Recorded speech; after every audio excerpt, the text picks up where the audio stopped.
बिस्मिल्लाहिर्रहमानिर्रहीम रब इश्रह ली सदरी व यस्सिर ली अमरी वहलुल उक़दतन मिन लिसानी यफ़क़हू क़ौली। अस्सलाम वालेकुम grade 9, hope all of you are fine and completing your work. Today we are going to start our next topic, that is gravitational field. तो इसके लिए आपको एक छोटा सा एग्जांपल देती हूँ that let's suppose I have this marker cap, ठीक है.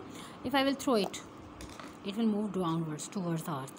मीन हम जब किसी भी चीज़ को ड्रॉप करते हैं विद इन द अर्थ, ठीक है, तो अर्थ उसे अपनी तरफ अट्रैक्ट करती है. इसका मतलब है कि अर्थ उस बॉडी को अपनी तरफ एक फोर्स अप्लाई कर रही है उस बॉडी की तरफ और वो उसे अपनी तरफ अट्रैक्ट कर रही है. अट्रैक्शन फोर्स वहाँ पे प्रोड्यूस है, तो that force is known as the field force. क्या होता है कि अर्थ की एक स्पेसिफाइड सराउंडिंग है, suppose this is the earth, और अर्थ की एक स्पेसिफाइड सराउंडिंग्स है इसकी चारों तरफ, ठीक है, जिसके अंदर जब तक कोई बॉडी मौजूद है अर्थ है उस बॉडी को अपनी तरफ अट्रैक्ट कर रही है. राइट यही हम लोग अगर ग्रेविटेशनल लॉ जो हम लोगों ने लॉ ऑफ ग्रेविटेशन पढ़ा है, न्यूटन्स लॉ ऑफ ग्रेविटेशन, उसके अकॉर्डिंग लेते हैं तो F इज टू जी. अगर तो हम यहाँ पे कोई बॉडी कर लेते हैं, सपोज आप अपने सेल्फ को लेते हो, या टेबल आपकी बॉडी का है, ठीक है, टेबल है और ये आपका स्मॉल एम है और अर्थ जो है वो कैपिटल एम है. तो according to the law of gravitation m/r², ये आपका लॉ ऑफ ग्रेविटेशन बनता है कि अर्थ उस मास को अपनी तरफ अट्रैक्शन फोर्स से कर रही है. अब दोनों फोर्सेस तो दोनों बॉडीज अप्लाई कर रही है, अर्थ भी अट्रैक्ट कर रही है, वो बॉडी भी अट्रैक्ट कर रही है. लेकिन क्योंकि ये बॉडी जो आपकी सेल्फ है या आपका टेबल है या चेयर है या जो भी चीज़ यूनिवर्स अर्थ की सरफेस पे मौजूद है उसका मास एज़ कम्पेयर टू अर्थ बहुत छोटा है, तो वो फोर्स कम फील होती है. इसलिए हमें जो है वो अर्थ की फील हो रही होती है, हम अर्थ को जो अट्रैक्ट कर रहे हैं वो फोर्स हमें फील नहीं होती.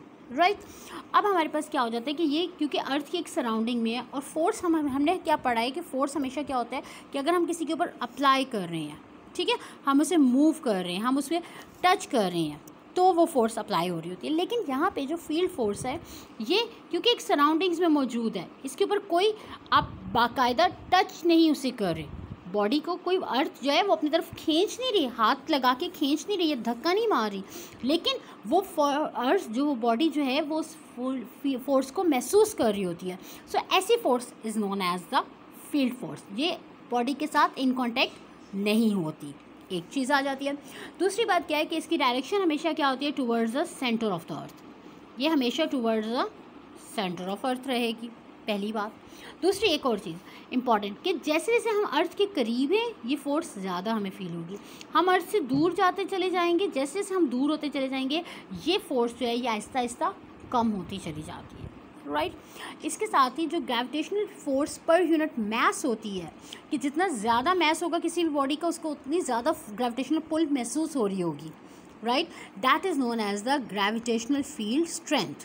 क्या कहलाता है ये, ग्रेविटेशनल फील्ड स्ट्रेंथ. कि जितनी बॉडी का मास ज़्यादा हो, STRENGTH, जितने बॉडी का मास ज़्यादा होगा उतनी ज़्यादा उसके ऊपर फोर्स जो है वो अप्लाई हो रही होगी. राइट और ये जो होती है ये किसी भी वैल्यू पॉइंट पे ज़मीन से रिलेटेड सराउंडिंग्स में उसकी वैल्यू ऑफ G के इक्विवेलेंट होती है. G की वैल्यू आपको पता है क्या होती है, 10 मीटर/सेकंड². तो ये वैल्यू जो होती है जो अर्थ की सरफेस के ऊपर होती है दैट इज़ 10 Newton/kg. और जैसे जैसे दूर चलती जाएगी अर्थ से दूर होता जाएगा ये वैल्यू जो है आहिस्ता आहिस्ता डिक्रीज़ होती चली जाएगी. सो this is our gravitational field and gravitational field strength. The next topic is the mass of earth. अब mass of earth कैसे कैलकुलेट किया जा सकता है. mass of earth के लिए आप अगेन यही फार्मूला जो आपने लॉ ऑफ ग्रेविटेशन का फार्मूला पढ़ा था that is F is to G m1m2/r². अगर इसी को आप कंसिडर करते हैं with respect to earth, this is your earth, तो अर्थ का मास क्या होगा m/e. ठीक है, इसकी सरफेस के ऊपर एक बॉडी पड़ी हुई है, सपोज मैं इसकी सरफेस के ऊपर ले आती हूँ, ये स्मॉल m है, अर्थ इसे अट्रैक्ट कर रही है, ये आपने पढ़ा है. तो इन दोनों के दरमियान जो डिस्टेंस होगा वो कितना होगा, वो रेडियस ऑफ अर्थ के बराबर होगा. रेडियस ऑफ अर्थ के बराबर होगा तो उसे हम किससे लिखेंगे, RE से. तो ऐसी जब कंडीशन हमारे पास आ जाती है तो वहाँ पे लॉ ऑफ ग्रेविटेशन बन जाता है F to G m1 the smallest body yourself on the surface of earth, m/e the mass of earth divided by the RE. ठीक है, ये आपके पास फॉर्मूला बन जाता है RE². R is the radius of अर्थ. अब यहाँ से हम लोग यूज़ करते हैं फोर्स अप्लाई हो रही है, हम यहाँ पे खड़े हैं, ये टेबल मेरे पास मौजूद है, ये बॉडी मौजूद है, तो इसका कितना फोर्स होगा, कितनी फोर्स ये अप्लाई करी होगी यूजिंग न्यूटन सेकेंड लॉ हमने में पढ़ा था, जिसमें फोर्स जो होती है वो फोर्स कितनी होगी जितना उसका वेट होगा, फोर्स कितनी होगी जितना उसका वेट होगा, और वेट का फॉर्मूला क्या होता है mg। तो इन दोनों इक्वेशंस की अगर लेफ्ट हैंड साइड इक्वल हैं, ये भी f के बराबर है, ये भी f के बराबर है, तो हम इन दोनों को इक्वेट करते हैं, कंपेयर करते हैं, mg is equals to m e over r square. अब दोनों साइड्स पे स्मॉल m मौजूद है, कैंसिल हो जाएगा।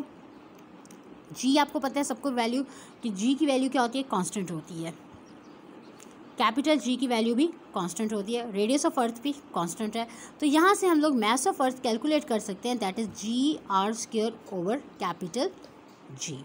अब इसमें अगर आप वैल्यू सब्स्टिट्यूट करते हैं जो सबकी सब कांस्टेंट्स हैं, आपको पता है कि स्मॉल g क्या होता है, gravitational acceleration that is 10 metre per second square, capital G क्या होता है, gravitational constant that is 6.673 into 10⁻⁻11 newton metre square per kg square, it's per negative, and the radius of earth that is, earth एक physical solid body है, उसका radius जो है वो change नहीं हो सकता, that is equals to 6.4 into 10⁻6 metre, ठीक है। अर्थ का रेडियस भी कांस्टेंट है। अब यहाँ से इन तीनों वैल्यूज़ को आप इस फॉर्मूले में सब्स्टिट्यूट करेंगे, M E is equals to G small G R square over capital G, value substitute करें, small G is 10, R is 6.4 into 10⁻6 whole square divided by capital G 6.673 into 10⁻11।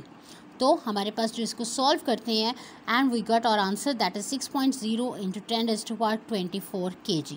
इसका मतलब है कि मास ऑफ अर्थ कितना है, that is 6.40 into 10⁻24। This is the value of the mass of the earth. So I hope the topic is clear to you. Learn this topic properly, write it down on your neat copies and learn it properly. All the best, students.